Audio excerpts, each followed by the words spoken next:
graduated from high school, he went to the University of New Mexico.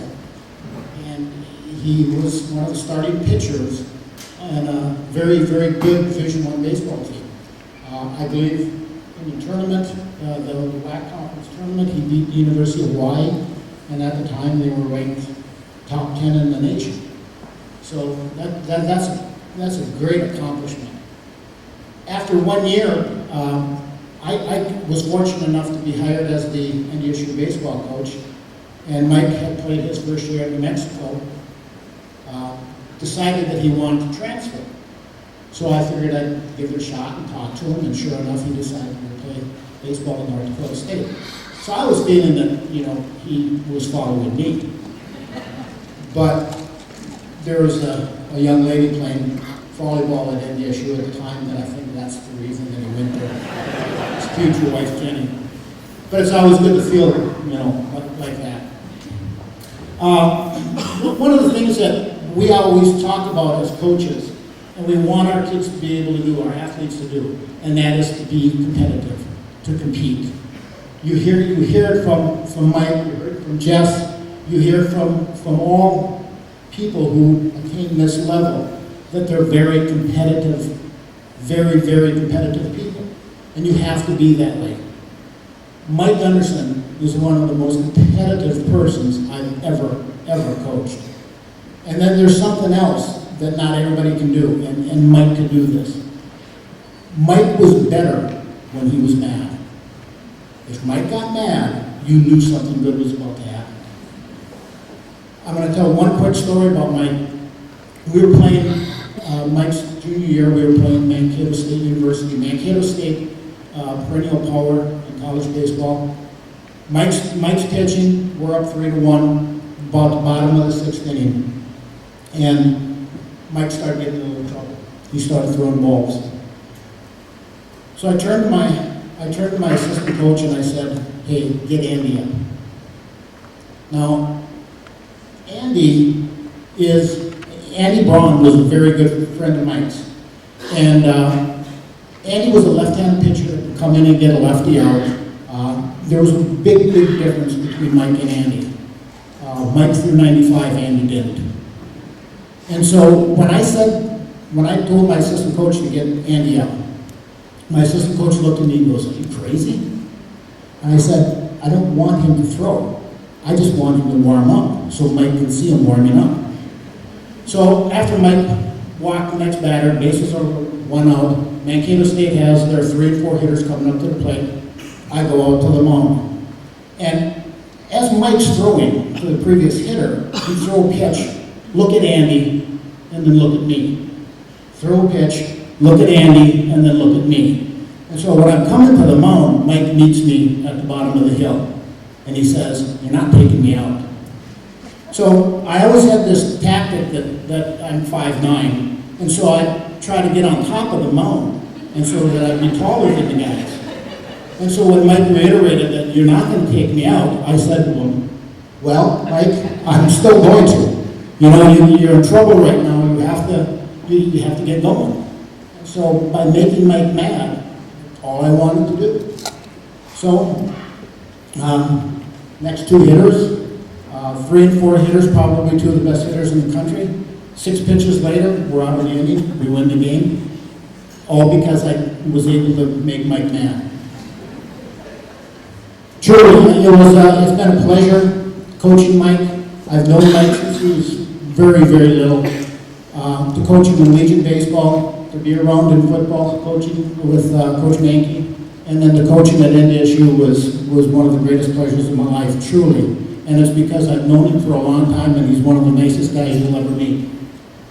It's my honor to introduce to you the newest member of the Detroit Lakes Hall of Honor, Mike Gunderson.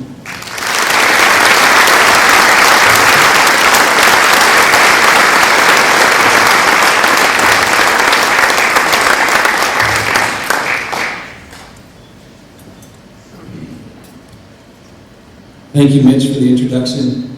We have a history that goes back to my sophomore year of baseball. Through Legion baseball, 2 years of college baseball at NDSU, the DL Angels baseball. As a coach, teammate, public relations director at times, and a friend. You've done a lot for me, and I really appreciate that. Your passion for baseball is second to none, and the number of college and pro baseball players from DL have you to thank. What an honor to be here tonight. Thanks to the Laker Foundation for their hard work to put together a night like this. Thanks also to Brian Lerma for the article in the paper. I felt he was very kind. Anyone who knows me knows that I'm a Laker for life. When my oldest son Max was ready for kindergarten, we lived in Moorhead. We decided to move to DL because there was no way.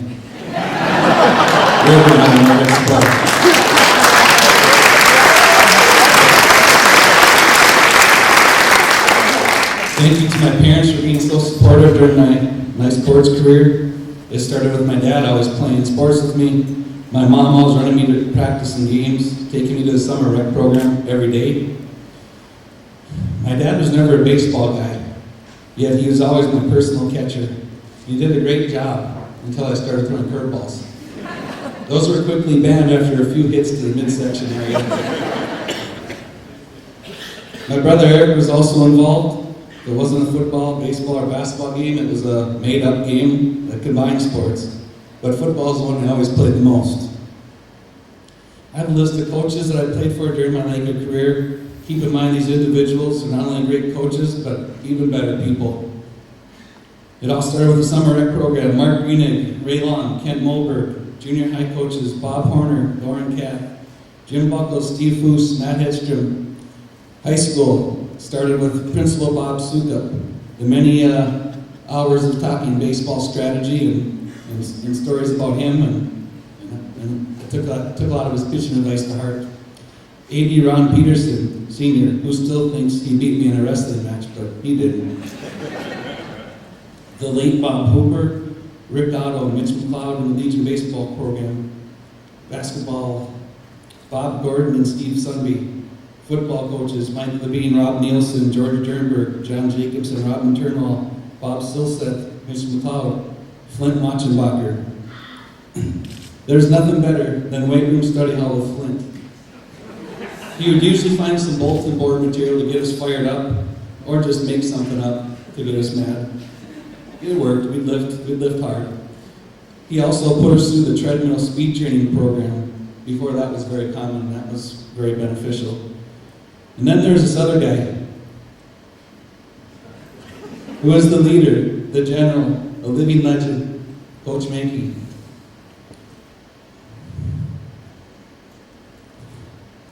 What an honor to be accepted in the Hall of Honor the same night as him.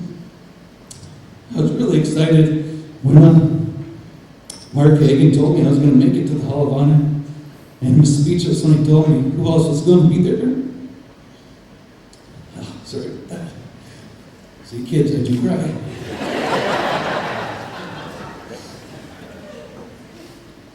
I first met Coach Mankey, 6th grade, Lincoln School, 1 noon hour. He came on the playground and told us it was a good idea if you guys would do push-ups, sit-ups, and eat peanut butter sandwiches. Anyone who played through knows what I'm talking about. He found us again in 7th and 8th grade to do the same, and I tried hiding him because while I was doing my push-ups and sit-ups, I wasn't eating those peanut butter sandwiches, and I knew that you'd know. 9th grade, he came to practice and moved me from running back to quarterback, a move I didn't really like at first, but as normal, he was right. Practices, he'd have to get us fired up. Once in a while, he'd put a helmet on and take on a lineman and beat him. Probably get in trouble for that now. Another time, he decided to get in the chutes and challenge us to run him over. Well, some people did. He came out, hair messed up, glasses crooked, hat sideways. When he got out of the chutes, we thought we were dead. Instead, he jumped up on top of the chutes and let out a roar. We were so fired up. Coach Mankey would always get us mentally prepared for games. He did, however, overstate things once in a while. Homecoming week versus Wadena, he said they had 3 Division I football players on offense. It was 35-0 at the half. Coach could get a team really mentally prepared to play football. We were prepared, ready to execute and win. He made every player on the team feel important. It's an honor to join the other two classes of Laker Hall of Honor inductees. Andy Leah, Mr. Laker. Just think of how much time and effort he has put into DL Sports. He is everywhere, and then the next morning after a late night, he's on KDLM reading the news of the day. There's nothing better than Andy Leah's voice when he gets excited. The passion and intensity is second to none. The late Ralph Anderson. I knew it at the time he was a great man, but looking back at his career, it was amazing. He was very kind to me during my Laker and post-Laker career, and he probably doesn't know this, but he changed my life more than he could have ever imagined. He introduced me to the most important Hall of Honor member in my life. It started by me reading the newspaper one Sunday. And here's an article about this volleyball player who was doing really well in the Summer Olympic volleyball program. I read the article 3 times, and she looked pretty hot in her picture. So I decided I was going to try to ask her out. So I did what any macho man would do. I asked a buddy of mine, Wade Whitworth, who was dating one of her friends, if she liked anyone on the baseball team like more than a friend. A couple of days later, we got our first date, and even though she asked me what position I played in football, the rest is history. 8 years later, we were married, and Chuck and Jerry Jones could finally relax and not worry about us staying out so late, studying. Detroit Lakes Athletics represents some of the best moments of my life. Winning the Sexton Championship game in Fergus Falls, the fans ran over the chain link fence and rushed the field. Somehow, in the middle of hundreds of people, I was being lifted up and down off the ground repeatedly. My dad had found me. Rumor has it we had to pay $600 to Fergus Falls for that fence, but I think that's better than their psychology bills, as they didn't win a big one. I don't think ever since, have they? Getting to the state tournament after beating them, taking off where the talented 1988 team had left off, watching the 91 team win a state game, and then the 92, 93, 95, and 2001 teams win state titles. It was great. Basketball was a lot of fun and provided some memorable moments. Coach Gordon, Coach Sunby, letting us have the red and white Zubas for the first time. All good things come back. Rob Flint and the guys did great last year. I think it was the Zubas. Steve Sunby doesn't probably know this, but he is part of the reason I have 5 kids also, as I spent more time in his health class trying to get by with chewing gum, because he would make you spit it out, and not paying enough time on how the reproductive system works. I recall a thrilling double overtime win versus Thief River Falls, where once again the crowd came out. Just a great time. And of course the game up in Bemidji, which was a lot of fun, but we lost, so that's enough of that. Baseball in high school and Legion was great. I remember going to bed every night, and I would honestly lay in bed praying there'd be no rain and that the wind would blow up to left field. The big wins versus Moorhead and the Fargo Legion, the 2 teams considered best in the area. Mitch would always challenge us to play perfect baseball, and if we didn't, he had a way of getting through to us. They were called Laker Makers, and they were not as fun as they sounded.